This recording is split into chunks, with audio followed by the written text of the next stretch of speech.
gentlemen, Mitt Romney is here today to stand for what all of us already know and believe in our hearts, that it is our obligation to make sure Marco Rubio is the next senator from the great state of Florida. Ladies and gentlemen, Governor Mitt Romney. One heck of an insurance commissioner, I'll tell you that. And Adam, you got to give him your vote and your money. And Liz, thank you so much. Ben and Liz, for opening up your restaurant here, letting us take it over like this. Everybody, if you buy $100 worth of food, these guys will have a great day. So make sure to buy something on the way out. You guys are just terrific. And the article in the paper this morning to read about their views, there's no question what these two are talking about is being spoken about across the country. Now, I want you to know how happy I am to be invited here to the Barack Obama, Nancy Pelosi, Harry Reid, and Charlie Crist farewell rally.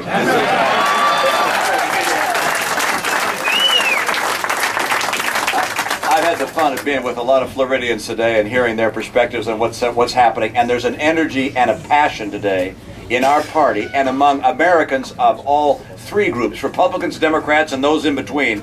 They recognize that something is wrong in Washington and in Tallahassee. Something's wrong in this country. They realize the liberal agenda has not worked. They said they'd help create jobs. They did not.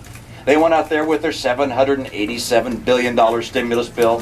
What it stimulated was government jobs, 127,000 more government jobs, and they lost $2.7 million private sector jobs. Who would have guessed we'd look back on the Carter years as the good old days? That doesn't make any sense at all.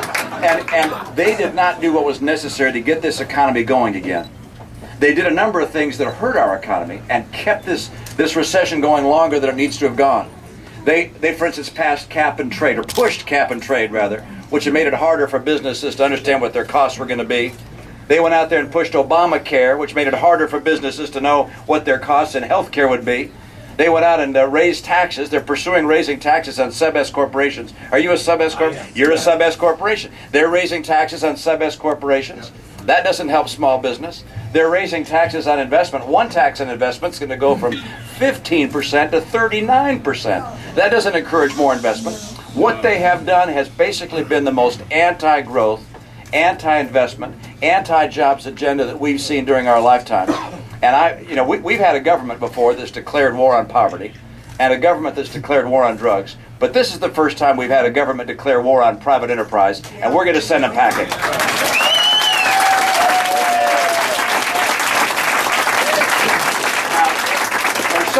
But there's something even bigger going on, though. And I know Marco's going to talk about this, because I've heard him speak before, and he speaks about it with passion and energy. And it's why he's winning larger and larger numbers of Floridians getting on his team. But that's because not only has the liberal agenda in this country failed us and made it more difficult for American families, people recognize that there's something more serious going on, something more profound and somber.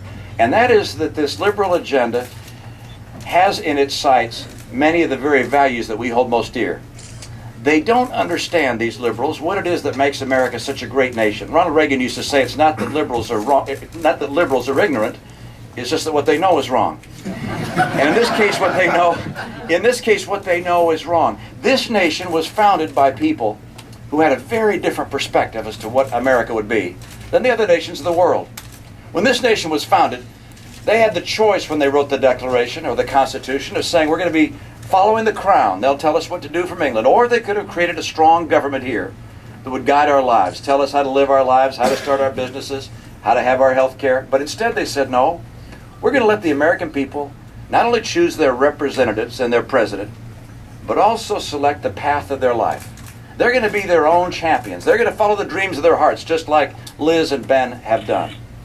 And by virtue of that decision and writing the Constitution of our land to allow that decision to be the basis of our economy and our nation, every person in the world seeking opportunity, every pioneer, every inventor wanted to come here.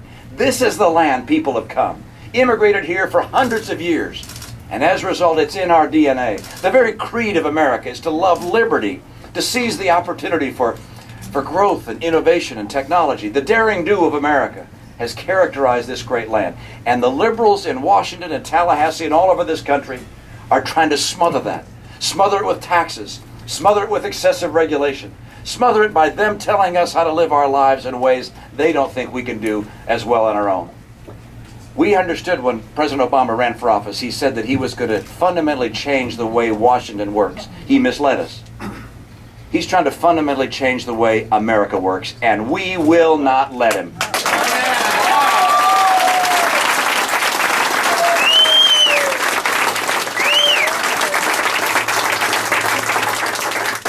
He went around the world apologizing for America. No nation has done more to lift people from poverty than this nation. Our free enterprise system has lifted billions out of poverty, and no nation has shed more blood in behalf of others to bring liberty to men and women around the world in this nation. This is the greatest nation in the history of the earth.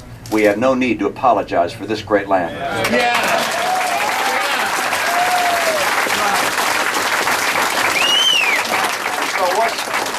And so what's happening here in Florida and happening in other states around the country is people are coming together to say we're standing up for those values and those principles that have made America the great nation that it is. And it is a great nation. And that's why people in Florida are getting behind Marco Rubio. People who didn't know him and are now getting to know him better, saying that is the guy who stands for the things we believe in. He will keep America strong, Florida well, and preserve the values that have made us the hope of the earth. My friend, your Senator, Marco Rubio.